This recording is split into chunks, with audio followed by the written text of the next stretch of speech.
నెల్లూరు జిల్లా గూడూరులో సీఎం చంద్రబాబు పర్యటించనున్నారు. ఉదయం 11 గంటలకు పునపరిపాలెంకు చేరుకోనున్నారు. అక్కడ లబ్ధిదారులతో ముఖాముఖి కానున్నారు. తర్వాత ఇంటికి వెళ్లి పెన్షన్స్ పంపిణీ చేయనున్నారు. తర్వాత సచ్చివేడిలో హీరో మోటార్ ప్లాంట్కి చేరుకుని ప్లాంట్ ప్రారంభిస్తారు.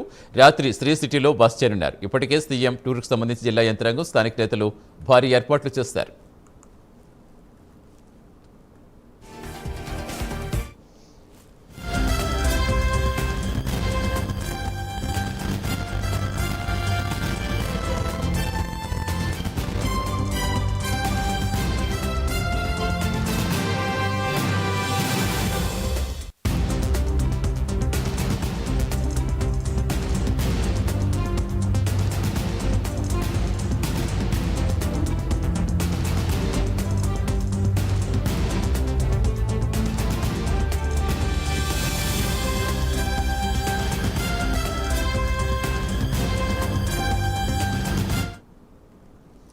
నెల్లూరు జిల్లాలో పర్యటిస్తున్నారు సీఎం చంద్రబాబు. పూర్తి సమాచారం ఇచ్చేందుకు మా కరెస్పాండెంట్ నరేష్ జరుగుతున్నారు. Good morning Naresh.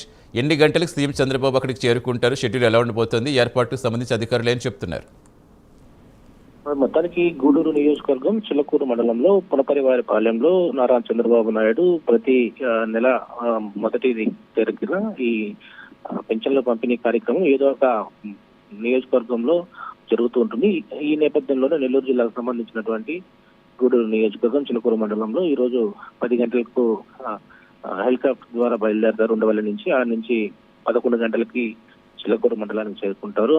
చిలకూరు మండలానికి చేరుకున్నటువంటి చంద్రబాబు నాయుడుకి ఘన స్వాగతం పలికేందుకు నెల్లూరు జిల్లాకు సంబంధించినటువంటి టీడీపీ కేడర్ అంతా కూడా సంసిద్ధమైనటువంటి పరిస్థితి కనపడుతోంది. ఇప్పటికే 11 గంటలకి ఇక్కడికి చేరుకున్న తర్వాత 11:40కి ప్రజావేదిక సభ ఏదైతే ఏర్పాటు చేశారో అక్కడికి వస్తారు. సో అక్కడ ముఖాముఖి కార్యక్రమం కూడా ఉంటుంది. సో అక్కడ అది అయిపోయిన తర్వాత 1:40కి ఆ ప్రాంతంలో పునపరివారిపాలెం సంబంధించినటువంటి ఆ ప్రాంత వాసులు ఇంటికి చంద్రబాబు నాయుడు వెళ్ళబోతున్నారు. సో అక్కడ డైరెక్ట్ గా వాళ్ళ యొక్క పింఛన్ల కార్యక్రమం అయిన తర్వాత వాళ్ళతో కాసేపు మాట్లాడేటువంటి పరిస్థితి కనపడుతుంది. ఆ తర్వాత 2:30కి టీడీపీ కేడర్ తో కూడా ఆయన మాట్లాడబోతున్నారు. నెల్లూరు జిల్లాకు సంబంధించినటువంటి జిల్లా అధ్యక్షుడు రవిచంద్ర అయ్యుండొచ్చు, అక్కడ స్థానికంగా ఉన్నటువంటి పాసిం సునీల్ ఎమ్మెల్యే అయ్యుండొచ్చు, అదేవిధంగా ఎంపీ ఎంబిడి ప్రభాకర్ రెడ్డి, ఇక టీడీపీకి సంబంధించిన కేడర్ అంతా కూడా అక్కడ ఎలా ఉంది ఏంటనే దాని మీద అక్కడ ఒక సమావేశం ఉంటుంది. ఆ తర్వాత తిరిగి 4 గంటలకు కూడా ఆయన బయలుదేరి ఉండవల్లికి వెళ్ళేటువంటి పరిస్థితి అయితే ఉంది. మొత్తానికైతే చంద్రబాబు వచ్చేటువంటి